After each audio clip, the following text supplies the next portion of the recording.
먼저 첫 번째 주인공은요. 한동훈 법무장관입니다. 한동훈 법무장관이 엘리엇이 우리 정부에 소송한 1,300억 배상 이 취소 소송을 제기한다고 밝혔습니다. 자, 일단 관련 설명을 잠시 드리면 지난달 30일 국제상설중재재판소 PCA가 엘리엇이 우리 정부를 상대로 제기한 이 소송 주장을 인용했습니다. 대한민국 정부는 엘리엇에 1,300억 상당의 배상금을 지급하라라고 명령을 내린 거죠. 이거에 승복한다면 우리 정부가 1,300억을 물어줘야 할 판입니다. 자, 그럼 엘리엇은 왜 이러냐? 간략히 설명드리면 2015년 삼성이 삼성물산과 제일모직을 합병해요. 그 과정에서 제일모직의 지분을 22% 보유한 국민연금, 이 정부를 대리하는 글쎄 뭐 정부를 대리한다고 볼 수도 없겠죠. 국민연금이 찬성 입장을 했죠. 그때 미국계 헤지펀드인 엘리엇은 제일모직 지분을 7% 정도 보유하고 있었습니다. 회사 가치가 낮게 평가됐다라며 이건 FTA 위반이다라며 한국 정부를 상대로 소송을 건 거죠. 왜냐하면 합병될 당시 제일모직의 지분이 삼성물산보다 저평가가 됐기 때문이죠.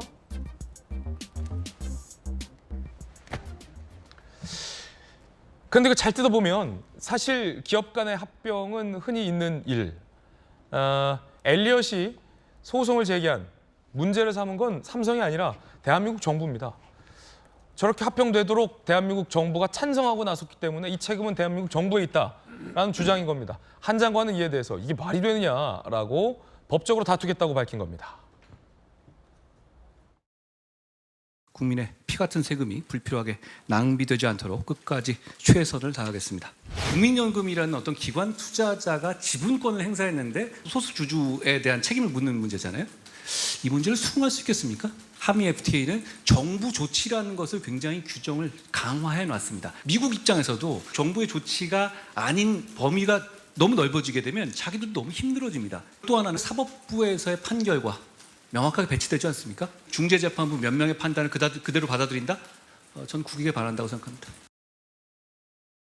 박성훈 변호사님, 야 이거 우리가 이기면 일단 우리 정부 돈, 국민 세금 아낄 수 있는 거니까 네네. 좋은 거고 한 장관이 문제 삼는 건 아니 지금 엘리엇이 문제 제기한 건 대한민국 정부가 삼성 인수합병 아니 뭐예요? 삼성 합병하는 걸 찬성해 줬다. 네네네. 라는 걸 전제로 지금 엘리엇이 문제 제기한 건데 네. 대한민국 정부가 무슨 언제 찬성을 했느냐. 국민연금 대주주가 대주주로서의 권리를 행사한 거다라는 입장인 거죠.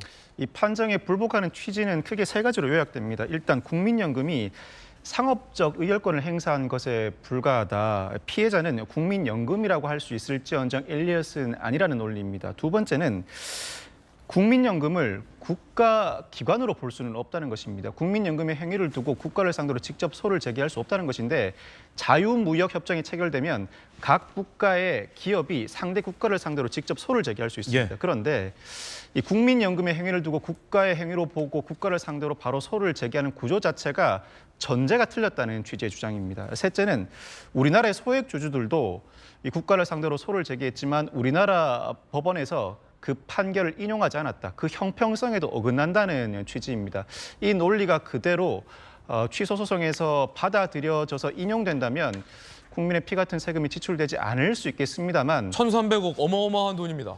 만만치 않은 작업이긴 합니다. 그 이유가 현재 세계적으로 국가가 투자자에 관여하는 방식이 상당히 다변화되고 있고 이 부당한 국가 개입 방식은 국가가 전면에 나서지 않고 제3의 기관을 대리하는 방식으로 행사하기도 하고 있는 상황이어서 이를 근거로 취소소송 인용이 쉽지는 않아 보입니다. 그렇다고 하더라도 상당히 막대한 비용이 드는 사건이다 보니 어쩔 수 없이 항변을 하고 있는 것으로 보이고 모든 소송은 그렇습니다. 전례가 있다고 하더라도 그 전례가 이 사건과 정확하게 부합하는 것은 아니기 때문에 끝까지 다퉈봐야 하는 것이고 사건의 세밀한 부분에서 차이가 발생해서 실제로 인용 판결을 이끌어낼 수 있기를 바라는 마음입니다. 한 장관은 승소 가능성이 있다는 입장인 거죠?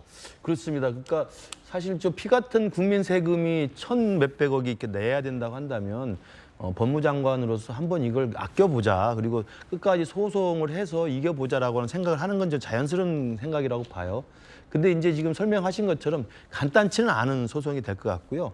또 하나는 이제 제일 중요한 게 국민연금이 저기에 찬성을 했던 게 문제가 되는 건데 국민연금이 과연 정부기관일 것이냐 아니면 민간의 상업적인 결정이냐 이 부분인데 잘 아시는 것처럼 이 사건은 뒤에 국정농단 사건이 연결돼 있잖아요. 왜냐하면 지금도 아마 이름을 기억하실 때는 당시 국민연금 이사장이었던 문용표 이사장이 국정농단 사건 연결돼 가지고 삼성물산의 합병을 도와준다는 취지로서 이 부분에 찬성한 것으로 사실은 법원 판결에 나와 있는 겁니다. 그래서 이재용 부회장도 그 기소돼 가지고 처벌을 받았잖아요. 이제 그걸 가지고 엘리엇은 중재재판소에다 소송을 한 거고 그 아마 판결에 기초해서 국제상설재판소에서 아마 배상을 하라고 했던 것으로 짐작이 돼요. 그렇기 때문에 이게 단순히 국민연금의 정부기관이냐 국가를 대리한 거냐 이 아니냐라는 이 소송을 우리가 지속하기 위해서는 국정농단 사건에 대한 재검토가 필요할 수밖에 없는 것이어서 간단하거나 녹록해 보이지는 않는다.